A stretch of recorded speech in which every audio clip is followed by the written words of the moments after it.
Are emotional upsets ruining your relationship? What do you do if you have a partner who has CPTSD or PTSD?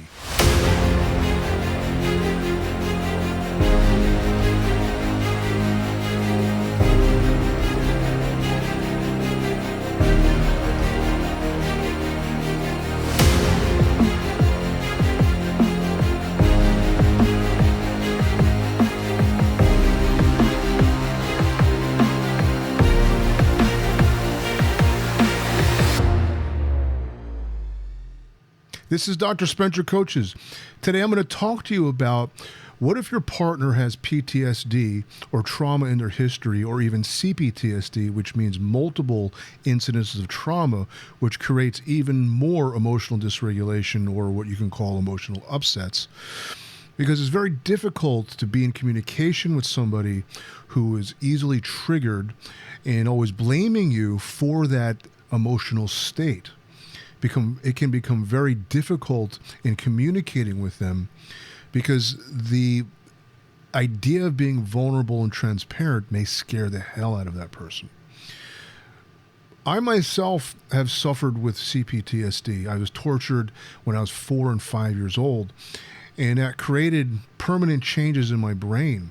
So all my life, I was on wild emotional mood swings and made it very difficult for people to relate to me or talk to me about anything, because I would get triggered and I'd go into this panic state and be terrified of talking about my feelings and what was really going on inside of me, about how I felt this sense of agony and anguish and utter helplessness and powerlessness.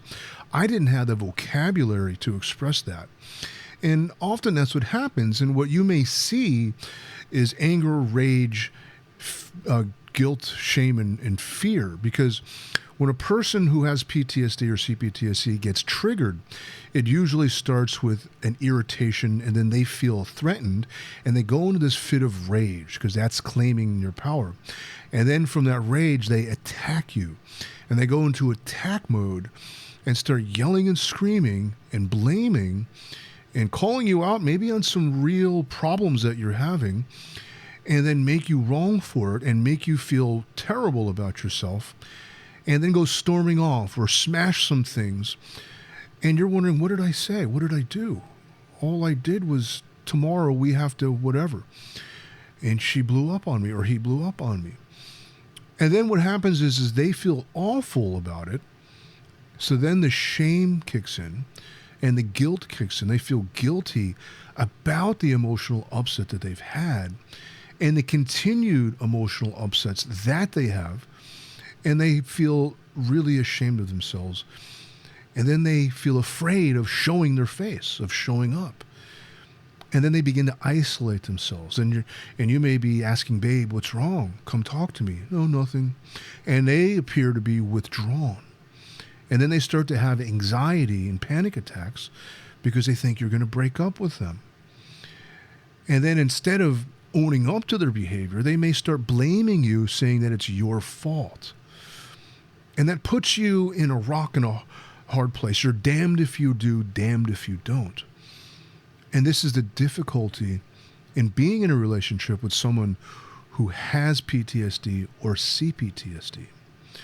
Let me explain what PTSD is. It is post-traumatic stress disorder, meaning there was an incident of trauma that traumatized the person, and they have this flashback where they think they're in that moment of trauma, and they begin to act it out. They begin to feel that terror, that sense of helplessness, that agony, and they may be making you out to be the bad person who put them in that state. And they constantly will play victim with you. And they may resort to alcohol, cigarettes, coping mechanisms. They may be disappearing for days. They may have, sexual addictions. They may be irresponsible and not pay bills. They may have behavioral patterns that come across as not constructive. And this happens more commonly with CPTSD, meaning you have multiple incidents of trauma. It usually comes from a history of child abuse, where you had either a narcissistic mother or father who constantly verbally abused you, Or kidnapping also creates this because you're kidnapped and you're gone for weeks or months. Or sexual abuse growing up, or physical abuse where you were beaten. And this happens over years. So it's multiple incidences of trauma, which creates permanent changes in the brain that make it very difficult to regulate your emotions. That's what happens when you have CPTSD. Because the brain will constantly play back the memory over and over and over again, and it creates this personality and behavior of hypervigilance. You're always on guard and filled with anxiety. And you may come upon a person who appears to be well put together. You're attracted and you get into a relationship. You fall in love and they tell you about this awful history they've had. And it pulls on your heartstrings. You want to help them. You want to love them. You want to support them. But then they have these emotional episodes where they explode on you. And they create a scene, especially in a restaurant, in public places, at family events. And they make you to be the bad person, like it's your fault that they feel this way. And what's happening is they're getting triggered. This is what you have to recognize, is something either you said, something somebody else said, maybe it's the way you said it, the way somebody else said it, perhaps the tone.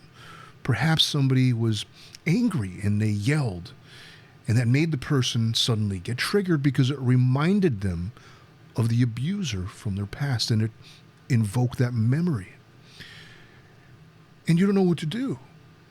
It's no, if you say, "Are you okay? Get away from me." You leave them alone. Why weren't you there for me? You're damned if you do, damned if you don't. What you have to do is just not take it personally, and this is very difficult to do, especially if you're in a committed relationship and you feel responsible for their well-being. You're not a therapist. You're not a mental health care counselor, so you didn't study this. You don't know how to handle this. It's not your fault. If you take it personally, you're going to feel as if you're damned if you do, damned if you don't. Number one, what you have to do is just listen and listen and listen.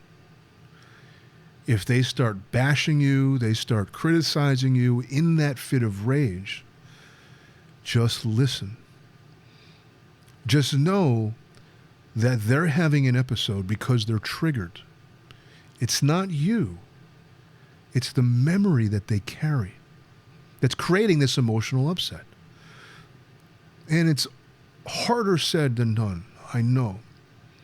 But just stand there and empathize and listen. Don't say anything. The second thing you can do is to acknowledge the state that they're in. Create a sense of safe space. Make them feel safe. Create a safe space. Because if you understand what's happening is they don't feel safe. When the flight, fight, freeze, or fawn response gets invoked by the memory, that's what happens in the flashback or the getting triggered.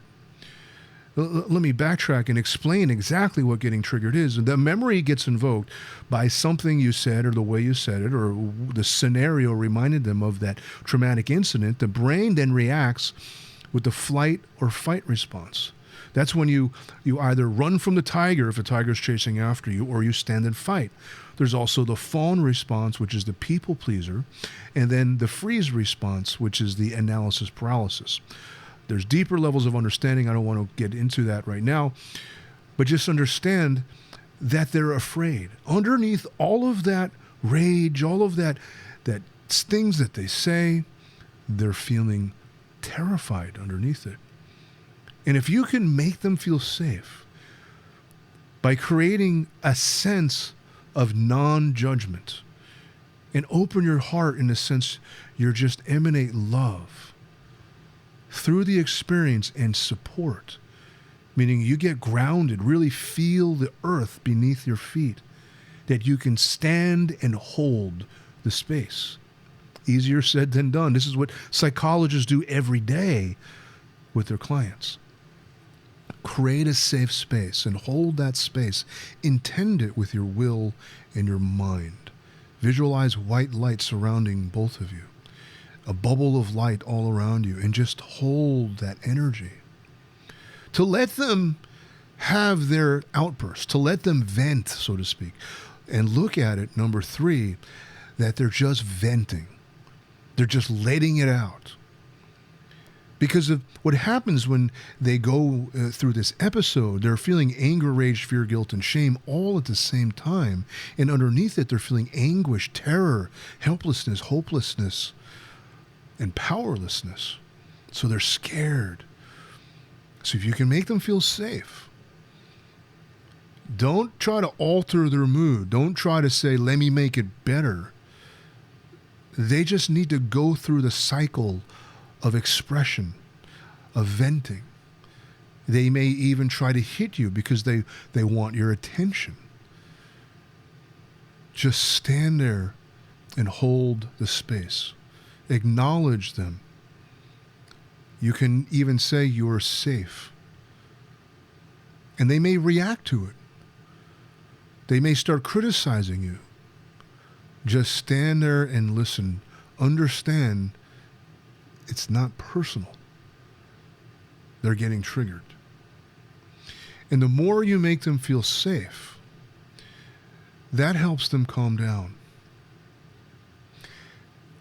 Number 4, you've got to breathe. Take deep breaths and center yourself, because they're going to pull at your emotional strings because they want the attention. Only it's not a healthy attention, because sometimes they want to draw you into a fight and an argument. So they have someone to blame, which really they're blaming the person in the past. They're taking out their resentment on them onto you. It's not fair to you, but that's what happens. So taking deep breaths is going to help ground you in the present moment, so you don't get yourself tied up into their story. You don't play the abuser in their memory. Detach yourself from them. And the more support, the more of that acceptance, that unconditional acceptance and feeling safe, is going to help them cycle through the emotions. See, emotions are cyclical. They come in patterns and in cycles. And when the cycle completes itself, they calm down. Our brains are hardwired to protect ourselves. We're also hardwired to seek balance. It's called homeostasis. The brain naturally wants to experience resolution and peace. People with PTSD don't often experience any sense of inner peace because of the hypervigilance. They are constantly afraid of the world and use coping mechanisms to deal with the fear or to deal with the emotional upset, the emotional dysregulation. So understanding this will help you gain perspective so you don't drive yourself mad. Now, there's only so much a man can take, or a woman if your husband has it, because it makes you feel very uncomfortable. And if they get violent during their triggered episode, it could put you in danger or your children in danger. That's when you need to leave. When they're having an upset episode, if they start grabbing a knife or start punching you, that's a sign that this is beyond your control. And you often give, I wouldn't say an ultimatum, but you give them, listen, babe, you need to seek professional help. I can't be with you otherwise. You may even record it to protect yourself. Because if they ever turn the game around and blame you, claiming that you did something when you didn't, and they're upset. The reason for smashing the kitchen was because you attacked them physically when you didn't. You need to protect yourself. Get your cell phone out. This is the fifth thing you should do. Get your cell phone out and start recording it. Because in a court of law, if they claim spousal abuse, and then you show them that, hey, this is what really happened, that's the only thing that's going to protect you. Now, I'm talking about a very delicate matter here. You know, if a person is in hypervigilance and constantly upset, it's going to feel like you're walking around in eggshells. And it's not a healthy state to live in. So if your partner has PTSD or CPTSD, which usually turns into borderline personality disorder, you have to understand what is going on so you don't drive yourself crazy. You don't buy into this emotional drama and then go crazy yourself and feeling helpless yourself. Often, a partner who has CPTSD, who becomes violent, will create CPTSD in you because you're dealing with this on a daily basis, weekly basis for years. And this is what happens to husbands whose wives have emotional disturbances due to PTSD, or wives who have husbands who have PTSD or CPTSD and become violent.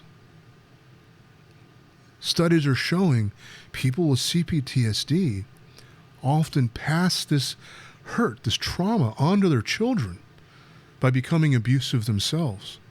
They go into these fits of rage, uncontrollable, and take it out on the family. And then the children grow up, the wife or the husband gets exposed to this kind of trauma, and it's passed on to the children, and the children grow up with CPTSD, with emotional dysregulation and wild emotional mood swings. And then it gets passed on to their children. It creates generational trauma. This is why it's important to stop it in its tracks by not getting caught up in it.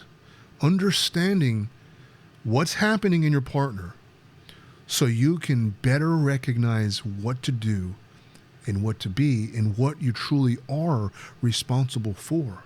You're not a therapist, but you love them. And this is, in my professional opinion, this is the best that you can do.